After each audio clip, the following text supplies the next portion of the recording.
Welcome to the Leo. PPP విధానంలో medical కాలేజీలకు దాదాపుగా 4 కాలేజీలకైతే కూటమి ప్రభుత్వం టెండర్లు పిలిచింది, మనందరికీ తెలిసిందే. దాంట్లో ఆదోని కాలేజీ నిర్మించడానికైతే ఒక సంస్థ అయితే ముందుకు వచ్చింది. నిన్న చంద్రబాబు గారు పీపీపీ విధానంలో వెనకడుగు వేసే ప్రసక్తే లేదు, జగన్మోహన్ రెడ్డి కొర్రీలు చేస్తున్నాడనో లేదో జగన్మోహన్ రెడ్డి అడ్డంకులు సృష్టిస్తున్నాడనో, ఇప్పుడు ఈ విధానంపై వెనక్కి వెళితే అది ప్రజలకు తీరని నష్టంగా మారుతుంది.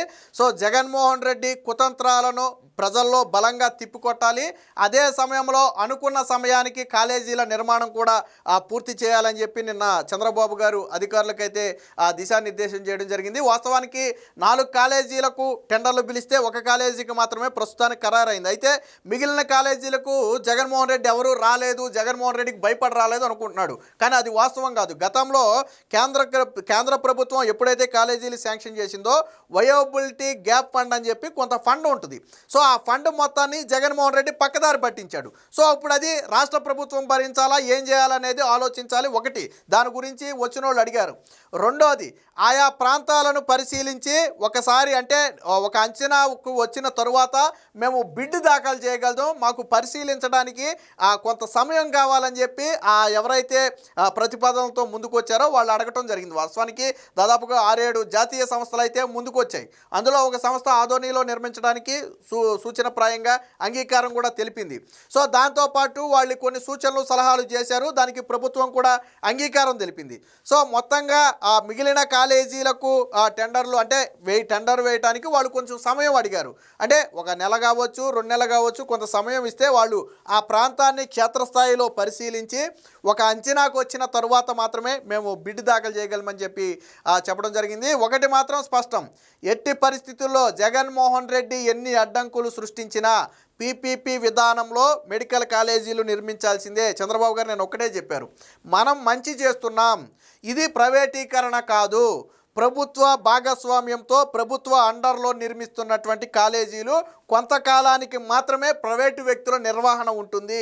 ఆ నిర్వహణ అంతా కూడా ప్రభుత్వ ఆధీనంలోనే ఉంటుంది తప్ప వాళ్ళ ఇష్టం వచ్చినట్టుగా చేయటం కుదరదు. సో మనం ఒక మంచి పని చేసేటప్పుడు ఎవరు అడ్డంకులు సృష్టించినా వెనక్కి తగ్గే అవకాశం లేదు, తగ్గకూడదని చెప్పి నిన్న చంద్రబాబు గారు అయితే చెప్పడం జరిగింది. దానికి సంబంధించిన వార్త కూడా ఒకటి వచ్చింది, ఒకసారి చూద్దాం.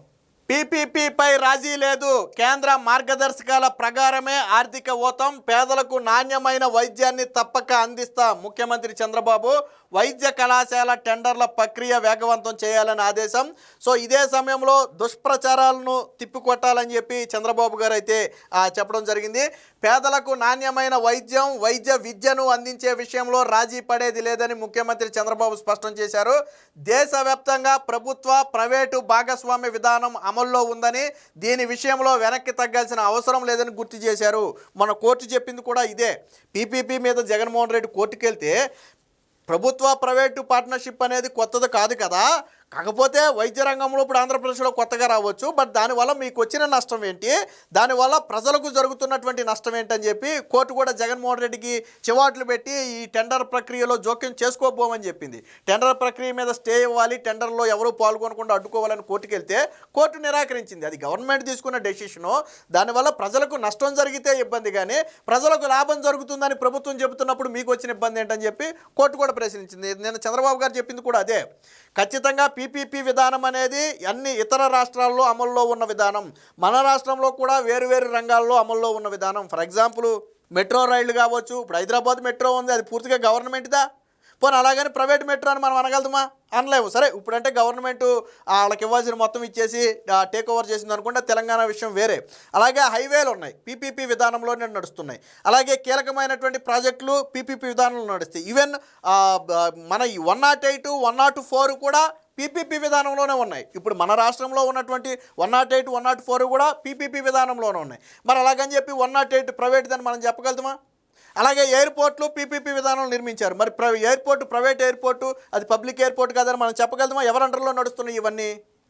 108 ఎవరి అండర్లో నడుస్తుంది, ఎయిర్పోర్ట్లు ఎవరి అండర్లో నడుస్తున్నాయి, మెట్రోలు ఎవరి అండర్లో నడుస్తున్నాయి? సో కాబట్టి పీపీపీ అనేది కొత్తది కాదు, ఆల్రెడీ ఉన్న విధానమే. సో నిన్న చంద్రబాబు గారు కూడా అదే విషయం అయితే చెప్పారు.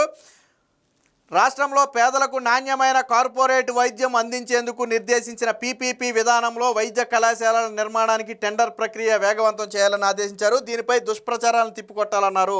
వైద్య ఆరోగ్య శాఖపై సచివాలయంలో నిన్న జరిగినటువంటి సమీక్షలో చంద్రబాబు గారు అయితే చెప్పారు. పీపీపీ విధానంలో చేపట్టిన వైద్య కళాశాలల నిర్మాణానికి కేంద్ర ప్రభుత్వ మార్గదర్శకాలకు అనుగుణంగా వయోబిలిటీ గ్యాప్ ఫండ్ సహా ఇతర ప్రోత్సాహకాలు ఇవ్వాలని ఆదేశించారు. వాస్తవానికి ఈ వయోబిలిటీ గ్యాప్ ఫండ్ అనేది జగన్మోహన్ రెడ్డి గారు గతం పక్కదారి పట్టించేశాడు. ఇచ్చారు, దాని పక్కదారి వేరే వేరే అవసరాలకు, పథకాలు, సంక్షేమ పథకాలకు పప్పు బెల్లాలాగా పక్కదారి పట్టించేశాడు. సరే, ఏం జరుగుతుందనేది చూడాలి. ఈ విధానంలో ఆసుపత్రులు, వైద్య కళాశాలల నిర్మాణం, మౌలిక వసతుల కల్పనపై కేంద్ర ప్రభుత్వ సూచనలు, మార్గదర్శకాలను ముఖ్యమంత్రికి అధికారులు అయితే వివరించారు. సామాజిక ఆరోగ్య రంగానికి ప్రత్యేక ప్రాధాన్యతనిస్తూ పీపీపీ ప్రాజెక్టులకు మద్దతు ఇవ్వాలన్న ఉద్దేశంతో VGF కింద 60% ఆర్థిక చేయూతను కూడా అందించాలని చెప్పి సూచించినట్టు తెలిసింది. దీనికి సంబంధించిన మరొక వార్త కూడా చూద్దాం.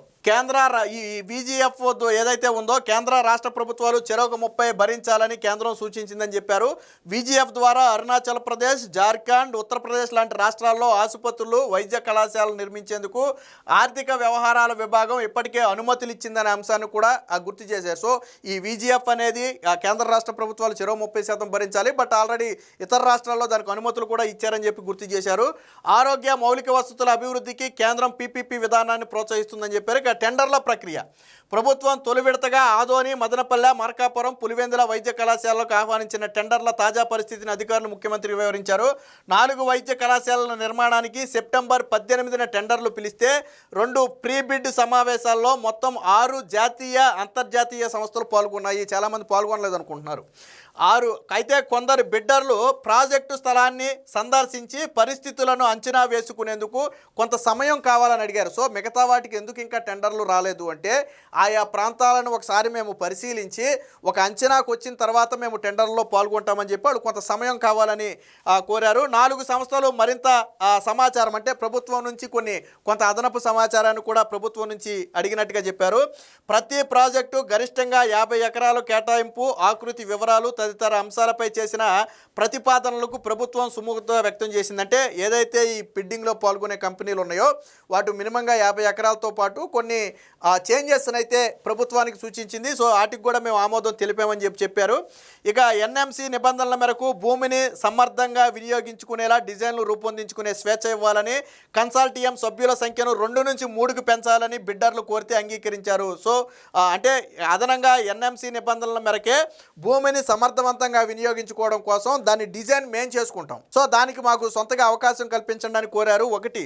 రెండోది, ఈ కన్సార్టియం సభ్యులనే 2 సభ్యులుగా ఉన్న సంఖ్యను 3కి పెంచాలని చెప్పి ఈ బిడ్డర్లు కోరారు. దానికి కూడా గవర్నమెంట్ సైడ్ నుంచి అంగీకారం తెలిపారు. ఆదోని వైద్య కళాశాల నిర్మాణానికి ఓ సంస్థ ముందుకు వచ్చిందని వివరించారు. ఆ సంస్థతో ఒప్పందం చేసుకుని వైద్య కళాశాలల నిర్మాణానికి చర్యలు తీసుకోవాలని చెప్పి చంద్రబాబు గారు అయితే సూచించారు. మిగిలిన వైద్య కళాశాలల టెండర్ల ప్రక్రియను కూడా వేగవంతం చేయాలని చెప్పి ఆదేశించడం జరిగింది. సో మొత్తంగా జగన్మోహన్ రెడ్డి చేస్తున్న దుష్ప్రచారం అవాస్తవం. మిగిలిన కాలేజీలకు కూడా త్వరలోనే టెండర్లు రాబోతున్నాయి. వాళ్ళు అడిగినటువంటి మార్పులు చేర్పులకు అనుగుణంగా ప్రభుత్వం వారికి మరికొంత సమయం ఇచ్చింది. సో 1 or 2 monthsలో దానికి సంబంధించి కూడా బిడ్ అయితే దాఖలు చేయబోతున్నారు. ఇప్పటికే అంగీకారం తెలిపినటువంటి ఆదోని కాలేజీ నిర్మాణానికి అంగీకారం తెలిపినటువంటి సంస్థతో పూర్తి ఒప్పందం చేసుకుని వెంటనే పనులు కూడా ప్రారంభించాలన్నారు. మొత్తంగా జగన్మోహన్ రెడ్డి పీపీపీ విధానాన్ని ప్రైవేటీకరణ అని ప్రజలను తప్పుదోవ పట్టించే ప్రయత్నం చేసినా ప్రభుత్వం ఎక్కడా కూడా వెనక్కి తగ్గలేదు. ముఖ్యంగా జగన్మోహన్ రెడ్డికి ప్రజల మద్దతు లేదు. ఏ వ్యక్తికైనా నీకు ఉచితంగా కార్పొరేట్ వైద్యం అందిస్తామంటే ఏ వ్యక్తి వద్దంటాడు చెప్పండి. ఇప్పుడు కార్పొరేట్ వైద్యం అంటే ప్రైవేట్ హాస్పిటల్లో వైద్యం ఏ విధంగా ఉంటుందో మనందరికీ తెలుసు. సో అలాంటి ఫెసిలిటీస్తో, అలాంటి అంతర్జాతీయ ఎక్విప్మెంట్తో ప్రముఖుల నిష్ణాతులైనటువంటి వైద్యులతో నీకు వైద్యం ఇస్తాం, ఫ్రీగా ఇస్తామంటే ఎవరు వద్దంటారు? సో ఇక్కడ వైద్యం అనేది ఖచ్చితంగా ఫ్రీ. కాలేజీల నిర్వహణ ఎలా సాగుద్ది? మరి ప్రైవేట్ వాళ్ళకి లాభం ఏంటంటే 50% మెడికల్ సీట్లు అమ్మడం ద్వారా వచ్చే డబ్బు. ఈ మెడికల్ సీట్లు అమ్మడం అనేది జగన్మోహన్ రెడ్డి తెరదీసిన విధానం, చంద్రబాబు గారు కాదు.